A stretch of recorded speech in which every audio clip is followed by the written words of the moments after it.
La position pour le demi-redressement assis. Au sol, genoux 45 degrés, main derrière la tête, tronc neutre.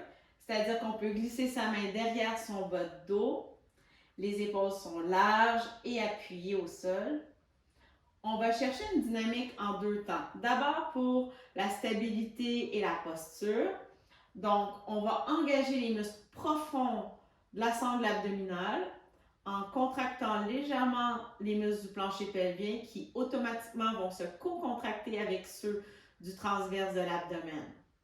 Mais attention, ici on ne cherche pas à plaquer le bas du dos au sol ou à faire une bascule arrière du bassin. On veut simplement maintenir la position en cours d'exécution. Donc, ça demande une certaine stabilité tout en maintenant la mobilité. Pour le haut, on veut aligner la tête, le cou et le thorax. Donc, pour ce faire, on va s'imaginer un œuf entre notre menton et nos clavicules, de telle sorte à créer une ligne, un peu comme la projection d'une patte de chaise versante, par exemple. Il va être à éviter de tirer sur la tête, rouler les épaules et avancer les coudes comme ceci, ou encore laisser la tête reculer et se projeter vers l'arrière et le bas.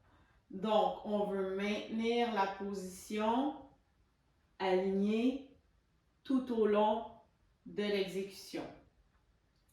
En ce qui a trait à la dynamique du geste spécifique, on va engager les muscles du haut des abdominaux, puis doucement enrouler une vertèbre à la fois et redescendre.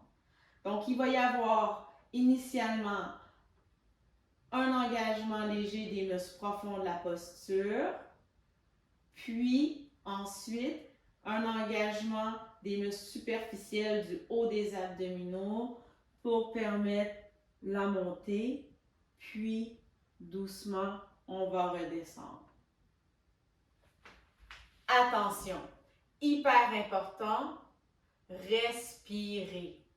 On veut éviter de bloquer la respiration.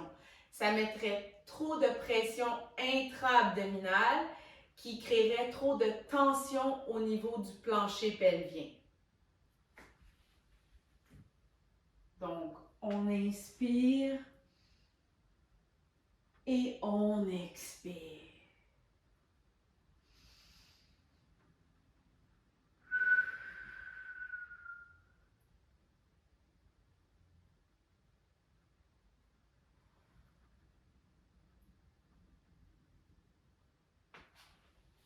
Et voilà, c'est à votre tour.